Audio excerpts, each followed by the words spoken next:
I cannot believe it is day 30 of my Unconditionally Love Yourself Like the Bad Bitch That You Are 30-day challenge. And for today, I am going to intuit my numbers and see what changed. So I will remind everybody of my numbers when I started this challenge, and then I'll give my new numbers. This is going to be a surprise to me too. I have not looked at my numbers.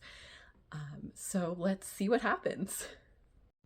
All right, so I have my intuitive numbers right here. I am surprised by these results, like pleasantly, and I also have a little bit more work to do, but let's dive into the numbers. So in the physical area of my life, when I started this challenge, it was 91%, and it is still 91%, which makes sense. At the start of this challenge in my mental area of life, it was 76%. It has jumped to 81%. In the spiritual area of my life, it was 96%. It is up to 97%. Social area of life was at 51%, and now it has jumped to 77%. It was one of my areas that I was focusing on raising the most, so that makes sense to have such an extreme jump in percentage points. Family area of life was 61%. It is 66% right now. Vocation area of life, 88% at the start of this challenge, is now at 91%. Financial area of my life was at 58% at the start of this challenge and is now up to 71%. That was also one of the areas that I was putting in the most effort on focusing on to raise those levels.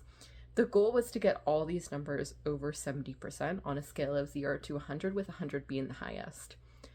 And then my passion hobby area of life was the absolute lowest at the start of this challenge at 8%. It is now up to 58%. That is a jump of 50%. So that just goes to show you that even taking like these small actions like I have been sharing on this 30-day challenge with you can really significantly change your unconditional self-love percentage points, even if you don't have intuition. You can check them using intuition. There's not really another way to check them, except you can notice how your external reality is treating you. When your external reality is not going the way that you want, it is probably due to self-love or self-image. And that's why this challenge is so special, because raising those self-love levels, which most of us have just low self-love levels. This is not something that's taught to us. This is not something that's shared a lot. So just naturally in society, we have low levels, and that's why it's so important to do challenges like this. I might even extend this challenge because I want to get my family area of life higher as well. And my passion hobby, I want to get it even higher. I want all my numbers to be over 70%. Once they're over 70%, you really start to see the shifts in your reality. But overall, I am so happy. This challenge has been so fun. It has been a learning experience even for me. I'm not a total newbie to this work, but it is still so helpful. Like, I always believe in continuously learning, and that is what I showcase as well. And then stay tuned, because I might be creating a few more videos until I get my percentages past 70%.